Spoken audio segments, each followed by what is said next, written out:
Wasiirka Qorshaynta iyo Horumarinta qaranka Somaliland ayaa maanta magaalada Hargeysa kulan kula qaatay wafdi ay hogaaminayso Madaxa Horumarinta Mashaariicda Midawga Yurub ee wadamada Geeska Afrika Mrs. Birla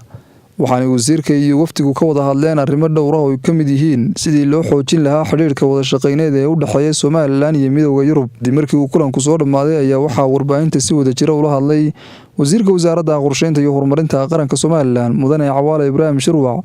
iyo Madaxa Mashaariicda Horumarineed ee Midawga Yurub ee Geeska Afrika waxaanay ka warbixiyeen ujeedada kulankaasi dhexmaray. Maanta halkan waxaan ku qaabilay oo noogu soo booqday wadanka Somaliland Madaxa Mashaariicda EU-da ama European Union-ka kuwaasoo inagala shaqeeya mashaariic badan oo ay ka mid yihiin Hargeysa Water Agency iyo mashaariic kale oo waaweyn even hatta dhawaan ay mashruuc Safe Children fulin doonto xagga waxbarashada oo aad u weyn EU-du marka waxay ka mid tahay institutionada aad noola shaqeeya ee wadanka xagga horumarka nagala shaqeeya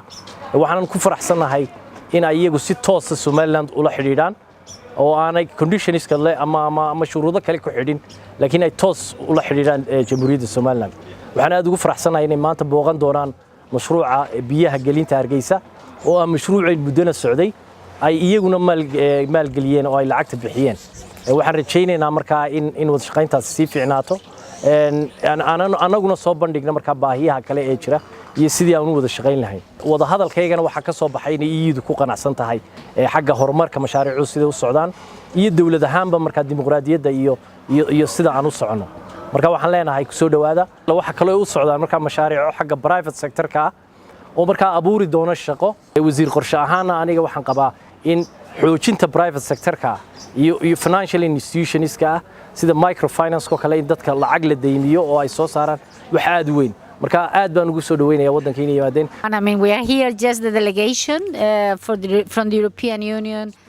Waxaanu ku faraxsanahay inaanu maanta nimid Somaliland waxaanu doonaynaa inaanu eegno fursadaha jira ee dhanka ganacsiga kaasi oo xoog saaraya shaqo abuurka dhalinyarada haweenka iyo waxbarashada waxaan dhawaan bilaabi doonaa mashaariic horumarineed oo ka fulin doono Somaliland. Waxaanu soo diri doonaa dhawaan khubaro waxaanay booqan doonaan iskuulada Somaliland iyo Midawga Yurub waa saaxiibo dhow oo ka wada shaqeeya dhanka horumarka waxaanu ballan qaadaynaa inaanu Somaliland kala shaqeyn doono dhanka horumarka.